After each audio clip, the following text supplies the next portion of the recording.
Now, Gordon, when in history have the leaders of a country ever thrown their country into war to distract people from their problems domestically? That would never happen.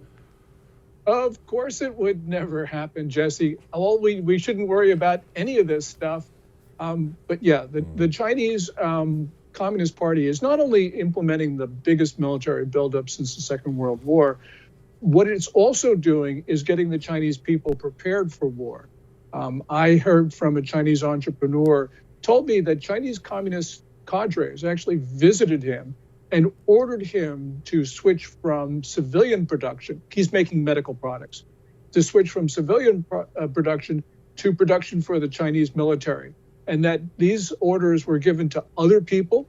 And that, matter of fact, the party was operating once privately owned factories because entrepreneurs left. They did not want to stick around for Xi Jinping's war. Okay, that is frightening. Now, let me ask you this, Gordon. Now, this may sound like a stupid question, but I'm genuinely curious. You brought up youth unemployment and property values. A lot of people don't realize what China has done. I mean, they built entire cities that went unoccupied, just really crazy financial things. War is expensive, okay? It's one thing to want Taiwan. It's another thing to torpedo a young entrepreneur's medical business for your medical supplies. That's money that's not going to the bottom line. How can China afford a war?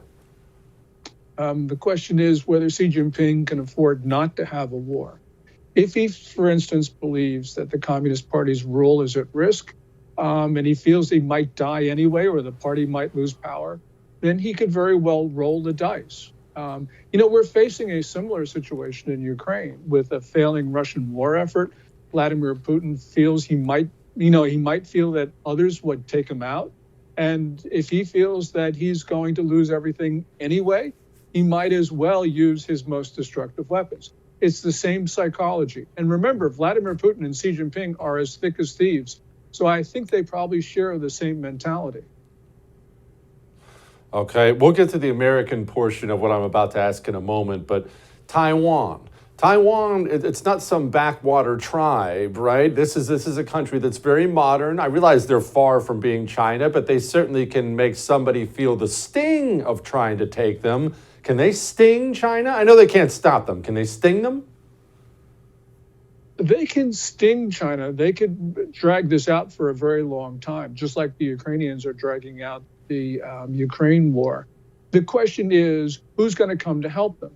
Now, President Biden has said on 4 occasions that the United States would, but on 4 occasions, his subordinates have overruled him. And the one thing Xi Jinping may think is that if the United States doesn't come to help, if Japan doesn't come to help, if Australia doesn't come to help, then he probably can take Taiwan, especially if he uses his nukes. We have to remember that the Chinese are probably going to use every weapon in their arsenal. And that would simplify things for Xi Jinping. Well, why would he use nukes when it's my understanding, and you correct me if I'm wrong, he doesn't want to destroy Taiwan. He wants to take Taiwan. Nukes are kind of the, we're going to have to rebuild after we're done using it thing, are they not? Yes. And of course, he would prefer to take Taiwan intact.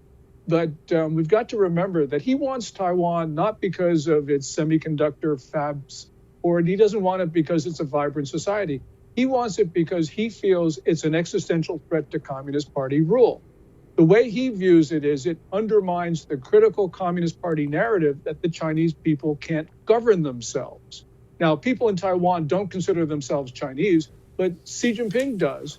And Xi Jinping's propaganda machine has convinced the Chinese people that they're Chinese.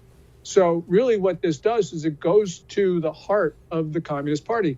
And yes, he'd prefer it would not be a radioactive slab, but he will take a radioactive slab if he feels that he's eliminated a threat to Communist Party rule. Don't miss Jesse Kelly Breaks History, Che Guevara, the latest episode of a new series available now exclusively for First TV supporters. Visit the First TV app or thefirsttv.com to subscribe and start watching today.